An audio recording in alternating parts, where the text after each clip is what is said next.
Et honnêtement, moi, les gars, si je jouais au hockey avec vous deux et que si Matt Rempe avait assommé un de vous deux dans un match précédent avec un coup de coude, fort probablement que je voudrais défendre mon coéquipier lors du match suivant et que le gars de l'autre côté le saurait. Je vous parlais là, du 90 secondes que ABC a fait là, pour accueillir Matt Rempe dans la LNH. Puis c'était la nouvelle coqueluche. Puis on en parlait, Martin, tu sais. Les Rangers ont fait un peu de Rempe, là, une petite vedette locale aussi, là, alors que essentiellement il n'est là que pour se battre. Et bref, il y a encore beaucoup de gens qui trouvent ça bien le fun, puis bien important. Puis il y a de plus en plus de commentateurs. Puis on est au Québec, je pense. Hein, il ne reste plus beaucoup de commentateurs au Québec là, pour être pro-bagarre. Mais on dirait que c'est ça. Et je l'ai déjà mentionné, ça, on dirait que juste nous autres s'intéressent. Non, mais ce que la science démontre sur les impacts que ces coups à la tête-là ont sur les cerveaux des joueurs, ça nous intéresse plus que les joueurs. Ça, c'est tout à fait... T'as tout à fait raison. Et c'est pour ça, il y a deux façons de voir le phénomène des bagarres. Premièrement, il y a le fait que l'industrie de la Ligue nationale de hockey profite de ça. Okay? Il y a un public pour ça. Ils sont capables de vendre cette violence-là à un certain public, puis il y a des gens qui empochent de l'argent pour ça. De l'autre côté, t'as le côté scientifique qui fait qu'il y a des gars qui reçoivent des coups de poing à main, des coups de poing... Bare knuckle? Oui, à main nue en plein visage, qui subissent des dommages au cerveau. Et on a une longue liste de joueurs, d'anciens bagarreurs au cours des 10 dernières années qui sont décédés prématurément. Ça engendre toutes sortes de problèmes de santé, dommages au cerveau, etc. Et il y a l'autre point de vue, celui des joueurs qui sont représentés par un syndicat et qui pourraient... Chaque négociation de convention collective pourrait soulever cet enjeu-là de leur santé. Ouais. Là, ils voient eux aussi qu'il y a des anciens joueurs qui meurent prématurément. Et ce sont des jeunes hommes instruits maintenant. Ils parlent anglais. Ils comprennent l'anglais. Ils sont sophistiqués, non. Mais ça ne les intéresse pas de parler de cet enjeu-là. Quand tu parles aux joueurs, ils veulent que des provisions leur permettent de régler des comptes sur la patinoire avec ceux qui abusent ou qui mettent leur santé en danger. Ouais. Et honnêtement, moi, les gars, si je jouais au hockey avec vous deux et que si Matt Rempe avait assommé un de vous deux dans un match précédent avec un coup de coude, le match d'après, je voudrais fort probablement, parce que là, tu joues avec la santé de quelqu'un, avec le métier de quelqu'un, avec son gagne-pain, avec une carrière qui est courte et tout ça, fort probablement que je voudrais défendre mon coéquipier lors du match suivant et que le gars de l'autre côté le saurait. Alors, c'est plus complexe qu'être juste noir et blanc. Là, c'est affreux ce qui s'est passé au début du match entre les Devils et les Rangers. C'est disgracieux, c'était planifié.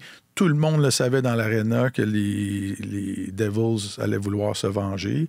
Là où je décroche un peu, bon, on savait que ça allait arriver, mais Peter Laviolette, quand ça s'est produit, est allé enguirlander Travis Green de l'autre côté. Puis, écoute, c'est lui qui a le dernier choix pour déposer son alignement. Puis, il place Matt Rempe au début du match. Là, puis, il place tous ses colosses sur la patinoire au début du match. Fait qu'il savait ce qui allait se passer.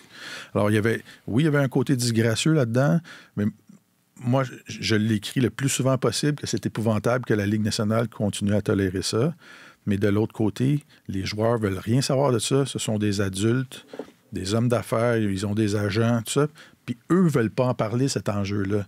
Fait qu'une autre partie de moi se dit, recevez-en des coups de poing sur la gueule. Puis, ou des coups de hockey d'en face. C'est votre affaire, c'est votre métier. Et puis vas-y, Marc-Antoine, parce que là, je suis parti pour faire... Non, mais c'est intéressant parce que je suis d'accord avec ton second point par rapport au fait que les joueurs veulent absolument garder cette option-là à leur disposition de pouvoir répliquer, de pouvoir se faire justice eux-mêmes, de montrer de la solidarité envers leurs coéquipiers. Ça fait partie de la dynamique sur la glace. Puis c'est sûr que nous, de l'extérieur, on regarde ça d'un œil scientifique, d'un œil médical, sauf que... Empathique, je dirais aussi. Empathique aussi. Ouais. Mais c'est à chaque fois que tu soulèves la question, la réponse qui provient des vestiaires, c'est arrêter de toujours chercher à nous protéger de nous-mêmes. T'sais, nous, on va le gérer. Alors, tu sais, on peut pas le vouloir à leur place. La Ligue pourrait décider de le sanctionner, mais s'il n'y a aucune expression, aucune volonté de la part des joueurs eux-mêmes de dire peut-être qu'il faudrait qu'on se protège de nous-mêmes, ben c'est certainement pas la Ligue qui va emboîter le pas et qui va prendre les devants à ce niveau-là. Cela étant dit, Matt Rempe est un cas unique. Puis c'est pour ça qu'il en est autant question. C'est parce qu'il joue en moyenne 5 minutes 26 par match. C'est un gars qui est là principalement pour se battre, même si dans sa carrière junior, il ne s'est à peu près pas battu parce qu'on a limité, on sanctionne les bagarres dans le hockey junior. C'est la raison pour laquelle, d'ailleurs, il n'a pas appris à se défendre. Puis il a le même menton que Rocky. Hein. Il donne des coups, mais il en reçoit un puis un autre. Alors, il est devenu une bête de foire, mais il est la seule bête de foire. Et à ce niveau, parce qu'à peu près tout le monde, sinon, a d'autres fonctions à part celle de se battre. Ouais. Alors, si à un moment donné, un joueur d'une autre équipe lui sert une correction, puis qu'à un moment donné, les Rangers disent ben, c'est bien beau, Matt Rempe, mais s'il n'impose pas la loi sur la patinoire, puis qu'en plus, il ne nous aide pas à gagner des matchs, peut-être qu'il n'y a pas d'affaire là. Ouais. Alors, tu sais, il y a aussi...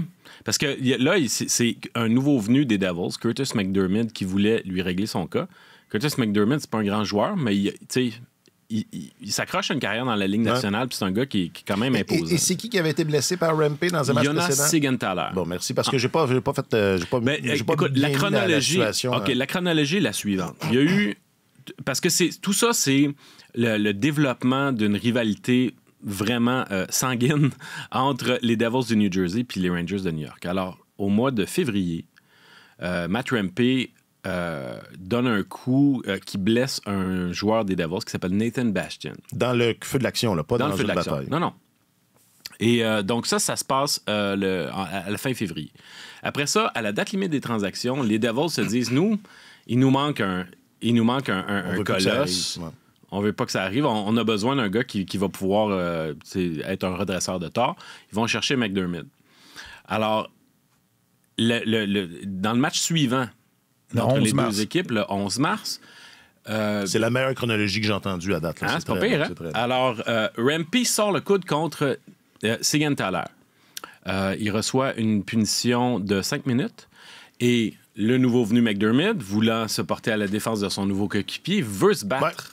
Et puis même qu'il avait lancé des invitations à Rempe en début de match à cause du coup qu'il avait donné à Bastian avant que McDermott fasse partie des Devils. Sauf que les Rangers voient que Rempe se bat à peu près à tous les matchs. Ils ont peut-être son dossier médical à cœur et se disent, là, peux-tu éviter de... Espace tes combats un peu, ne te bats pas. Alors, il refuse l'invitation de McDermott. Alors là, on arrive cette semaine... Puis il savait très bien qu'à un moment donné, il allait devoir répondre de ses actes. Maintenant, pas seulement à Bastian, mais maintenant Siegenthaler. Il y a 2 coups qui, aux yeux des Rangers, aux yeux des Devils, étaient répréhensibles. Alors, à partir du moment où McDermott a été envoyé sur la mise en jeu initiale, c'est comme si les Devils disaient on vous invite à régler ça rapidement. Ouais. Alors, c'est pas surprenant que Rempe ait été sur la patinoire dès le début puis que ce combat-là ait eu lieu. Le reste, c'est de dire... Comment ça se fait que ce conflit-là a dégénéré en bataille à 5 contre 5? Ça, c'est un petit peu plus tordu, mais là, on embarque dans le cas, dans la solidarité, où les Rangers se disent « Ah, mais là, on laissera pas Rempe aller se défendre tout seul. » Il nous a défendu auparavant, à notre tour de le défendre. Ça devient il y a un effet domino dans cette logique-là, mais c'est comme ça que ça partit. C'est ça. Et du côté des Rangers, on monte la genèse encore plus loin. Souvenez-vous des dernières heures de Jeff Gorton à la barre des Rangers de New York, où les Rangers s'étaient fait malmener par les Capitals de Washington. Les joueurs des Rangers dans une mêlée aussi, je pense qu'ils étaient à plusieurs. Oui, absolument. Et les joueurs des Rangers s'étaient vraiment fait malmener. Ouais. Là, s'étaient fait secouer le pommier de tous les côtés. Et Jeff Gorton avait été congédié pour ça. Le propriétaire était furieux que les Rangers, qui avaient quand même une équipe talentueuse, n'aient pas été en mesure de se défendre. Et donc, le directeur général qui est en place maintenant... il avait un mandat. Il a hérité. C'est lui l'héritier. C'est lui qui a pris le poste du gars qui a été viré auparavant parce que son équipe n'était pas capable de se défendre. Alors, c'est ça. Les Rangers ne se laisseront plus marcher sur les pieds. Puis, écoute, fait que ça fait une longue genèse, mais ça fait une histoire. Non, mais il est arrivé ce qui est arrivé. Puis enfin, d'ailleurs, c'était une excellente chronologie, je le répète. Je m'excusais de ne pas l'avoir fait. Jamais j'aurais été capable d'atteindre ce niveau-là.